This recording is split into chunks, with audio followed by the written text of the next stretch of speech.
नमस्ते। हम अनीता तिवारी बड़ा ही सुंदर पारंपरिक गावना के गीत सुनावतनी। अच्छा लगी तो लाइक करो, शेयर करो, कमेंट करो, चैनल हम सब्सक्राइब करो। धन्यवाद।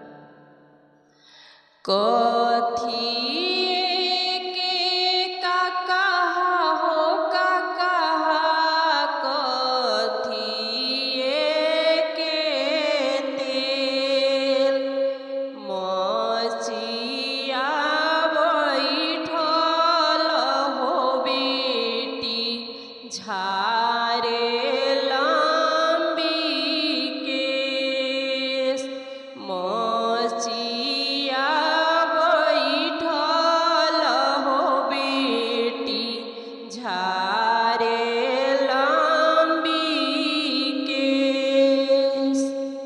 सोने के का कहा हो का कहा, करुआ तेल सोने के का कहा हो का कहा, करुआ तेल मचिया बैठल हो बेटी झारे लंबी केस, मचिया बैठल हो बेटी झारे लंबी केस। केसिया झारत हो बेटी नयनवा ढारे नीर, केसिया झारत हो बेटी नयनवा ढारे नीर। कैसन डोलिया कहरवा दुआरवा भइले खाड़, कैसन डोलिया कहरवा दुआरवा भइले खाड़। चुप चुप हो बेटी हो हमार, चुप चुप हो बेटी हो हमार। जाए के बड़ी दूर हो बाटे, खाल दही भात। जाए के बड़ी दूर हो बाटे, खाल दही भात।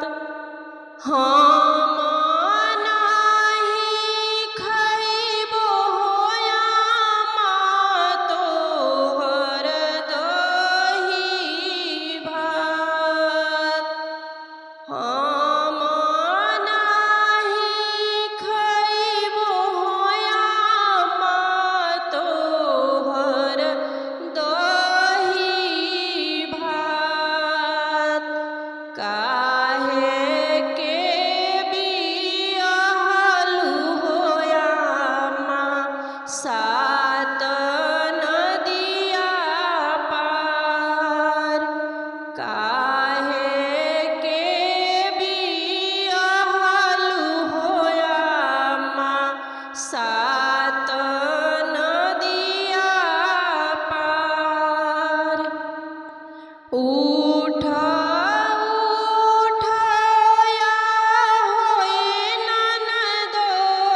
का तू खियइबू ए भाभी ननदी के दही भात का